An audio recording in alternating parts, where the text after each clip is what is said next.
So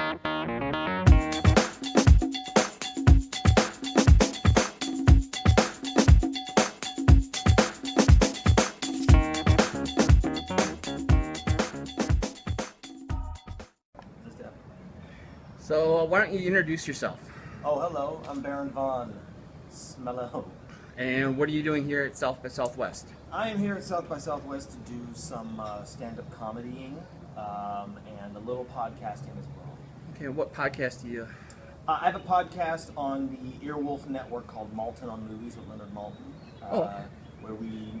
Basically, the premise of it is we talk about 3 movies that fit a theme that we decide, and one's a great movie, one's a bad movie, and one's a sleeper, something that people haven't seen that we both like. And are you doing... He's doing a panel later on this week. Yeah, he's doing a couple different things. Are you part of that, or you're just focused on the comedy? Yeah, mostly on the comedy. Now, most of the people, especially for those that follow Your Entertainment Corner, know you from another show, Fairly Legal. Yes, which you were a fan of. Which apparently me and your mother were the only ones, according to you, not me. I just thought it was a fun, sincere. I mean, it wasn't anything huge. It wasn't, but it was just fun. And it was fun to do as well. Can you tell us a little bit about the experience before we go into more about South by Oh Southwest? yeah, well, you know, Fairly Legal was the first TV show that I did.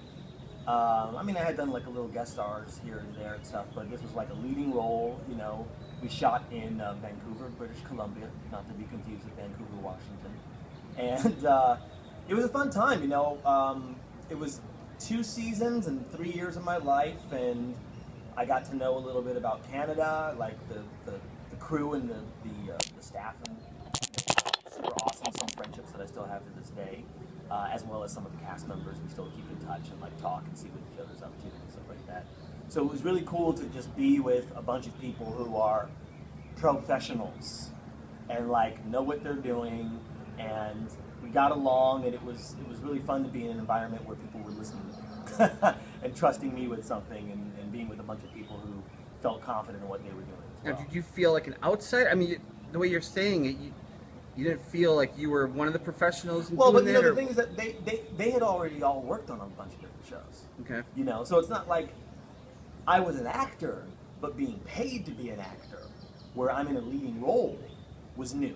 And a funny role. And a funny role. I mean, I was like the most comedic, you know, element of the show, and that's what they wanted, you know, for me and Sarah Shahi's character Kate, was to have this sort of foil to her, because everything in her life is so serious, and then I come in and get to give her some levity here and there. But you also got the stuff done. I mean, you're the one that got the work done. Exactly. Nobody knew except for you. So now you're here at South by Southwest. Yeah. You're doing some comedy. What brought you here? Well, I love Austin, Texas. It's been about 4 years since I've been here. I think it's a really interesting town. I was actually born in New Mexico, so I kind of was raised by Southerners, and I understand I understand Texas just socially. And then also, the comedy here is great. Like, there's a lot of great comedians that have come out of Austin. The audiences here are great.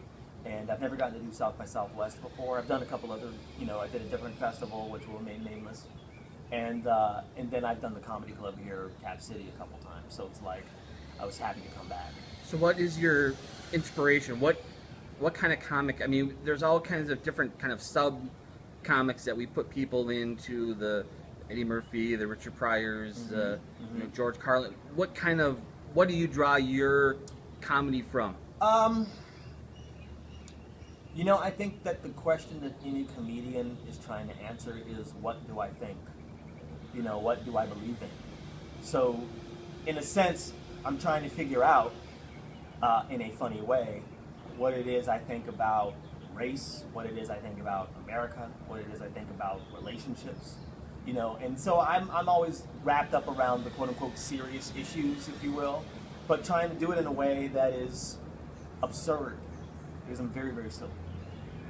So I'm trying to talk about all these things that are very serious in a silly way, but still trying to say something at the exact same thing.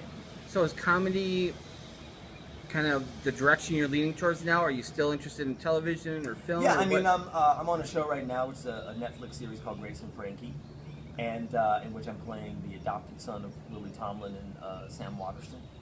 A super fun time. So the first season's on Netflix, the second season's about to come out, and we're about to film the third. Okay. So I'm happy to be employed yet again.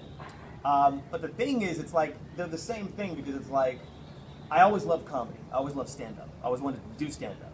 But acting was people on a stage saying things, and I thought that's the same thing. So I started going toward like acting in theater and stuff like that. So the reason I went to theater is because of comedy.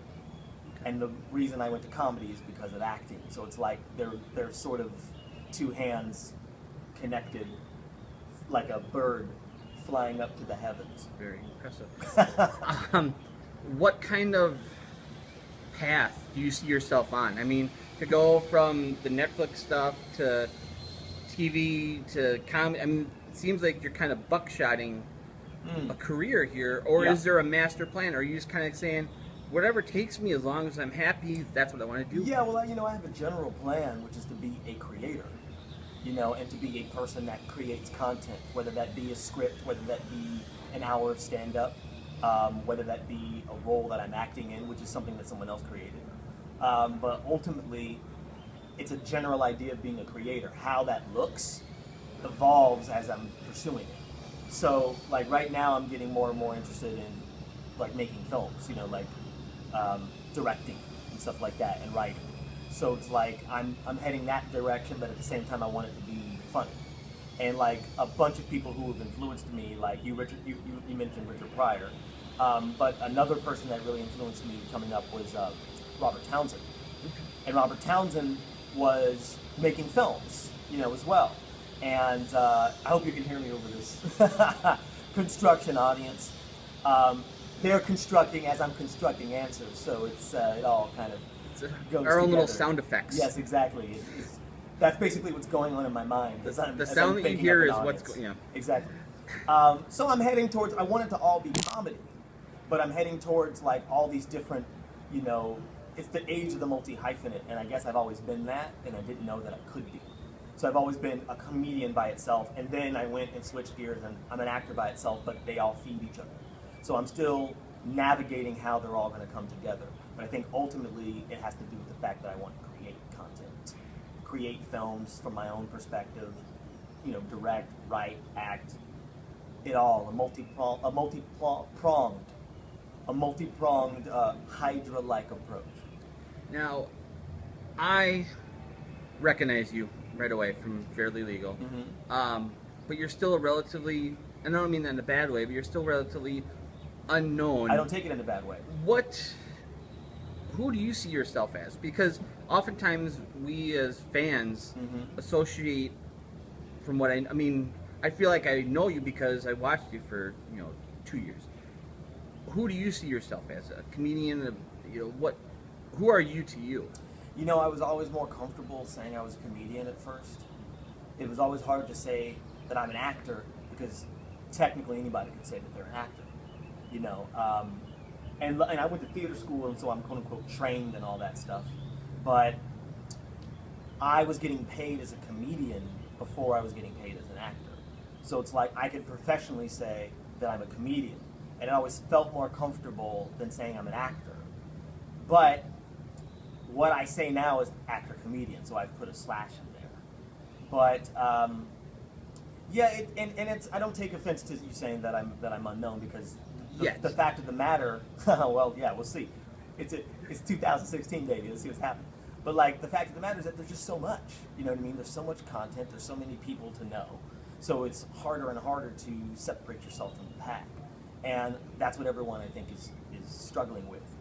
Even people who have won Oscars are still just kind of like, how do I keep this going?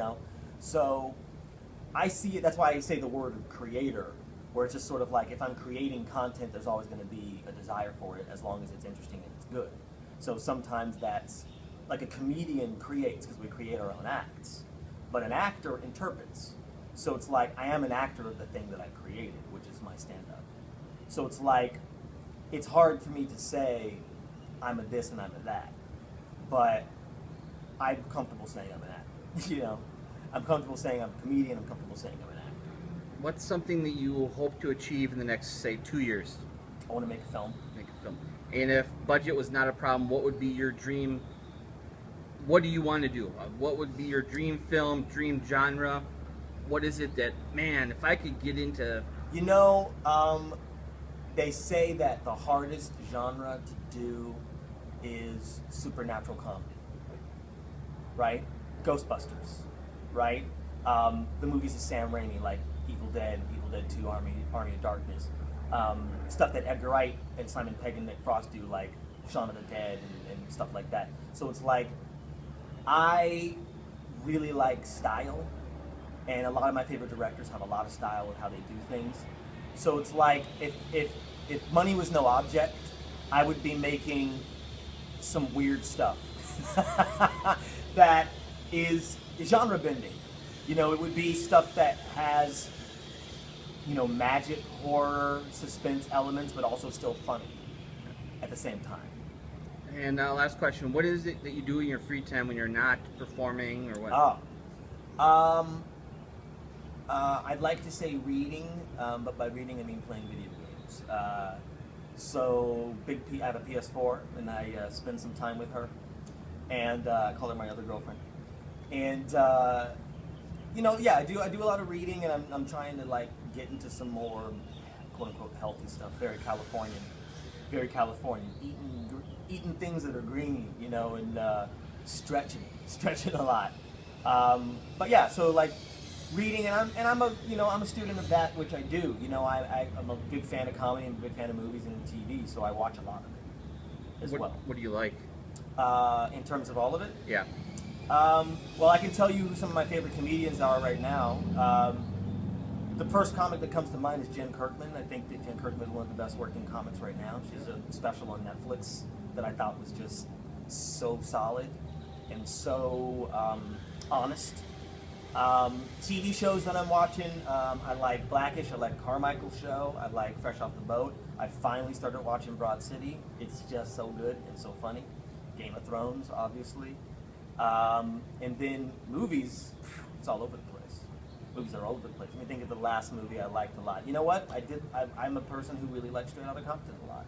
I kind of like that they treated NWA as if they were the Beatles of a different era. Like, oh, everything changed now that these guys are here, because that's exactly what happened. I think there are some rose-colored glasses, of course, and who these people were, but I'm okay because I'm okay to let it happen because it's a movie. And it gets people thinking and talking. And it gets people thinking and talking and talking about things that people just go like, oh, that's insignificant. That's not really important, but it was very important. Well, I just wanted to thank you for your time. I look forward to seeing where your career takes you. Me and your mom were a big fan. No, it was a very enjoyable show. I'm sure it's on Netflix. It's just one of those shows that it didn't have the explosions or the language or the sex, but you know what? It was just fun. And, you know, it's also like, when I look back at it, I see it as like, it was a time of transition for USA. You know, they were sort of transitioning out of the blue sky model and transitioning into the era they have now, you know, an era where they have Mr. Robot. So it's like our show was a little darker and a little bit more about humanity and relationships than people running around with guns. Not that there's anything wrong with it, because I was a fan of Burn Notice, you know, as much as the next person. But at the same time, we were sort of the end of an era and the beginning of a new era, and I think that they were transitioning, which is why we didn't last. But we sort of had the elements of things that now that they're exploring in a better way. Well, again, thank you for your time. No problem, Greg.